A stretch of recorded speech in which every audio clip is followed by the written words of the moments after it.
everybody and welcome to my YouTube channel. Please excuse my sweaty appearance. I look like a little ball of grease sitting in front of you with bright lights shining into my face today.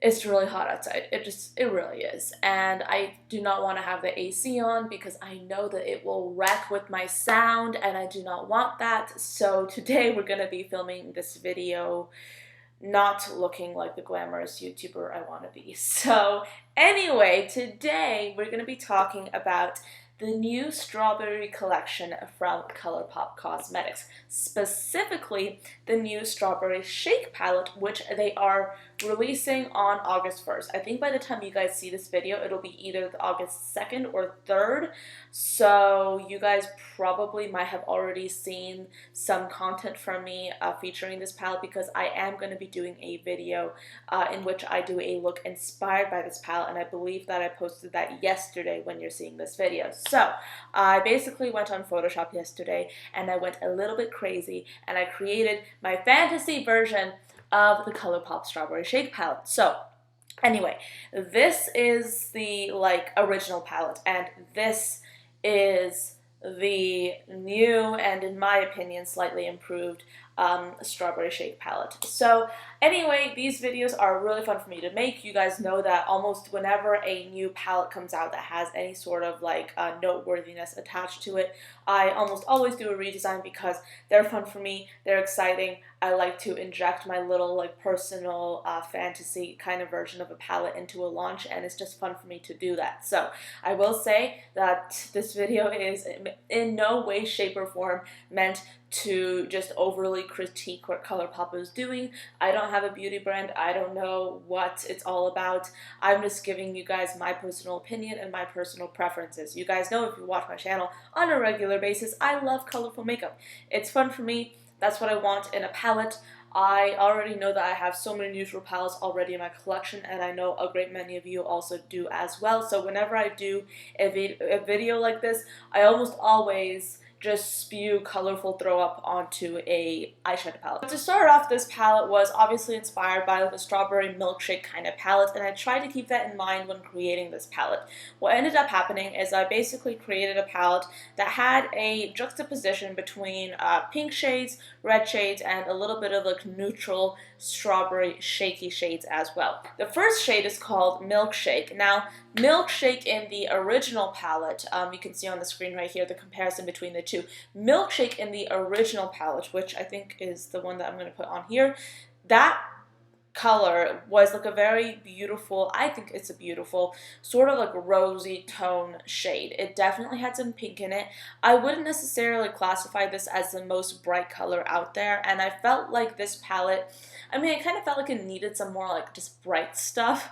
So what I ended up doing is I literally just ended up making it into a super vivid pinkish red color. And I think that there are so many different kinds of reds that you can have. This kind of red that I'm putting over here is a pinkish kind of red in my opinion, and that's what I wanted for this palette because I felt like it would look really beautiful with the other sort of pink tones in the palette as well, and I wanted to just inject some kind of color and shine into this palette.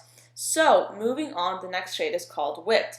Now you can see in the original palette, Whipped is your plummy pinkish metallic color. It's really quite beautiful. It's really quite nice. I really like it a lot.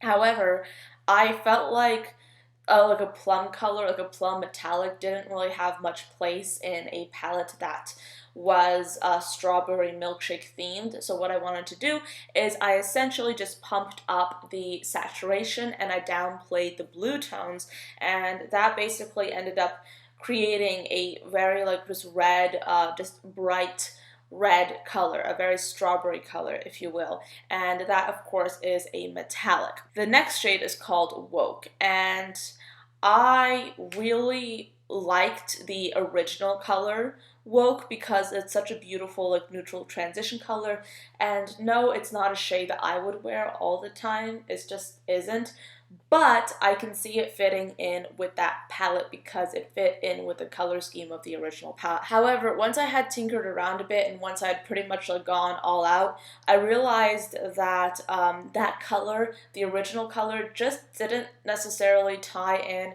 with the pink shades in the palette and the red shades in the palette anymore. So what I did is I essentially just like upped the reds in that particular shade, and I increased the saturation just a smidge to create a color that in my mind would be a better transition color for my new and improved eyeshadow palette. The next shade is called Paper Straw. So, this shade, I do not believe I did much to it. All I did was darken it to make it a little bit more of a darker transition color, and I also added a little bit more saturation to it. So, it transformed it from like a sandy transition color to a transition color that was like a little bit of a mid-tone, but had a little bit more pink in it, because I felt like that color would work better with the palette just in its entirety. And I also felt like when you darken a transition color, you just instantly make it a color that would work for more people. I do feel like so many people do use transition colors, and if you notice in both the palettes, I think you can easily find some darker colors that could be used for a transition color for deeper skin tones. So moving on though, the next shade is called Take a Sip. Now I believe this is a pressed glitter. Right now, as I'm filming this, they actually do not have the palette on the ColourPop website just yet, so I can't actually look and see what kind of finish this is. I am assuming that it's a pressed glitter because it looks very reflective and there are some like just glittery specks in it, so I feel like it's a pressed glitter. So my opinions on the pressed glitters, I said in my last ColourPop redesign video that I did that I wish that the ColourPop would just release a pressed glitter palette, and one of you actually reminded me that they did have a ColourPop pressed glitter palette on the ColourPop website, and that's great. But I feel like if they put it in the palette and they just make it so it's not eye safe, which is what they've been doing. They've been saying not intended for use in the immediate eye area on each one of their newer palettes that they've come out with. So it makes no sense to put a glitter in there that is not eye safe when the palette itself is being marketed as an eyeshadow palette. You know what I mean? So that for me is like a waste of pan space. I would love to see an eye safe pressed glitter in there. That would be better than what we're seeing now, which has been a glitter that is not eye safe included in the newer ColourPop palettes. Color-wise, I decided to basically up the saturation of this glitter and make it into like this bright, vivid red color. I mean, whenever I can, I just up the saturation in colors because I love seeing colors look more vibrant. It's just fun for me, it's interesting, and it's something I enjoy. Moving on, this color called Delish. I loved this color. Did not want to change it one bit. I thought it was absolutely spectacular, so I left it the way it was. Then the color Berry Fine. This was a gold color, and if you look at the Orange You Glad palette, they also released a gold color in that palette. And if you look at the, I'm trying to think, if you look at a lot of the sort of newer ColourPop palettes that they've been launching recently, a lot of those palettes include a gold. And I love a gold, don't get me wrong. It's fun to use. It's a fun color, you know? But I felt like in this instance, they could have used that pan for another shade since they're releasing golds so much. So what I did is I basically made this into a metallic light red color. It is, in my mind, a color that is fitting in with the strawberry theme and fitting in with the milkshake theme, so I felt like it would work. And then moving on, this color is called Diacre. I can't pronounce these shades, but essentially what I did is I simply just upped the saturation because I wanted this to be a true red. And as of now, the picture that was released on the internet that we're seeing when I'm filming this the red doesn't look as vibrant as I would like it to be. So I essentially just made it into a little bit more of a vibrant red.